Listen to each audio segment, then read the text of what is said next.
అందరికీ నమస్కారం. ఇప్పుడు మనం ముచ్చమరి పిఎస్లో జరిగిన మిస్సింగ్ కేస్ గురించి, మిస్సింగ్ గర్ల్ కేసు గురించి కొన్ని డీటెయిల్స్ ఇవ్వడానికి ఈరోజు ఇంట్రెస్ట్ పెట్టడం జరిగింది.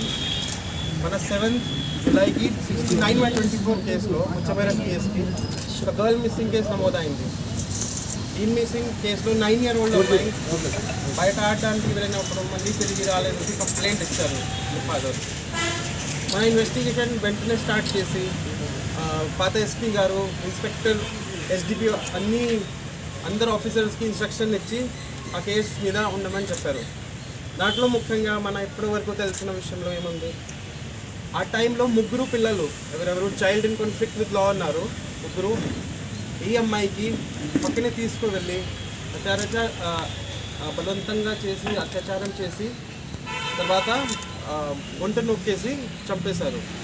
చంపేసిన తర్వాత ఈ బాడీ షిఫ్ట్ చేసి కేసీ కెనాల్ బండ్ దగ్గర పెట్టారు.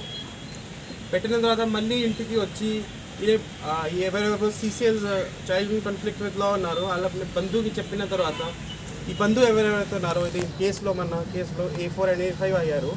వీళ్ళే అక్కడ వెళ్ళి బాడీ అక్కడి నుంచి తీసుకొని కృష్ణా రివర్లో ఒక పుట్టిలో తీసుకొని మధ్యలో ఆ బాడీ పక్కనే రాయలు కొట్టేసి కింద పెట్టారు.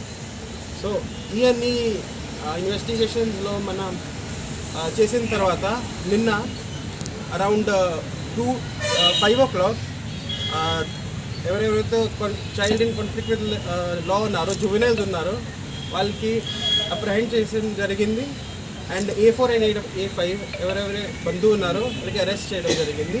ఈరోజు యాజ్ పర్ ప్రొసీజర్ కోర్టులో ప్రొడ్యూస్ చేయడం జరుగుతుంది. ఆ రోజు నుంచి మన బాడీ గురించి ముందు నుంచి మన DIG సార్, DG సార్ అందరూ స్పందించి మనకి ఎన్ని రిసోర్సెస్ ఇచ్చారు. SDRF ఉండొచ్చు, NDRF ఉండొచ్చు, ఇంకా కొత్త డైవర్స్ కూడా ఇచ్చారు, స్కూబా డైవర్స్ కూడా ఇచ్చారు. వాళ్ళు కూడా కొత్త టెక్నాలజీస్తో drone cameras, under water scanner అన్నీ ఉపయోగం చేసి ఇప్పటి వరకు సర్చింగ్ చేస్తున్నారు. దీని కాకుండా dog squad, drone cameras, technical teams అన్ని ఎఫర్ట్స్ మన వాళ్ళు పెడుతున్నారు. ఇప్పుడు కూడా మన సెర్చ్ జరుగుతూనే ఉన్నాయి. And it will be continued. మన కష్ట పని ఇప్పుడు వరకు చేశారు అండ్ అది కూడా కంటిన్యూ చేద్దాము up till the body is found. So దీంట్లో ముఖ్యంగా 69/24 గర్ల్ మిస్సింగ్ నుంచి case has been already into 70 clause 70/2, 103 clause 1, 238A and 6 and 5 of POCSO Act. ముఖ్యంగా దీంట్లో గ్యాంగ్ రేప్ వస్తుంది, murder and concealment of evidence and POCSO Act. Vijayamma గారు మాట్లాడారు, కంటిన్యూగా pursue చేస్తున్నారు. ఇదే ఎట్లా ఆపరేషన్స్ ఏమేమి జరుగుతున్నాయి, ఫీడ్బ్యాక్ తీసుకోవటం, మాకు ఇన్స్ట్రక్షన్స్ ఇవ్వటం, చాలా డెప్త్గా గైడ్ చేయటం, డీజీ గారు కానీ, ఎస్ఎం గారు కానీ, సీనియర్ ఆఫీసర్స్ అంతా కూడా దీని మీద ఫోకస్ చేయడం జరిగింది. పిల్లలు నేరం చేసిన తర్వాత పెద్దలు ఎందుకు ఇన్వాల్వ్ అయ్యారు అంటే వాళ్ళు వెళ్ళి పెద్దలకు చెప్పారు సార్, ఏం జరిగింది? వాళ్ళు పెద్దలకు పేరెంట్స్ చెప్పడంతో ఇంకా వాళ్ళని కన్సీల్ చేయాలనే ఉద్దేశం, వాళ్ళని కేసులు ఎండ్ అవ్వకుండా ప్రొటెక్ట్ చేయాలనే ఉద్దేశంతో వీళ్ళు ఎంటర్ అవ్వడం.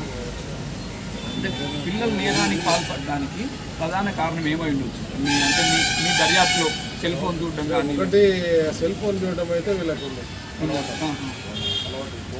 ఆ రకంగా దాన్ని చూస్తూ అదే పద్ధతిలో వీళ్ళు ఆ ప్రయత్నం కూడా చేయడం జరిగింది.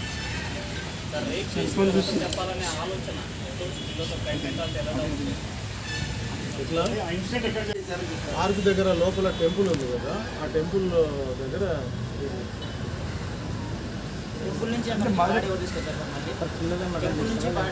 అఫెన్స్ జరిగింది. టెంపుల్ దగ్గర ఇది సెక్షువల్ అఫెన్స్ జరిగింది. అక్కడి నుంచి బయటికి వెళ్తారనమాట, చాక్లెట్ ఇచ్చేసి బయటికి తీసుకెళ్తారు. బయటికి తీసుకెళ్ళిన తర్వాత వీళ్ళకి కెనాల్ గట్టు దగ్గరికి వెళ్ళిన తర్వాత వాళ్ళ మైండ్ సెట్ మారుద్ది. అక్కడి నుంచి తీసుకెళ్ళి వాళ్ళు టోటలింగ్ చేస్తారు.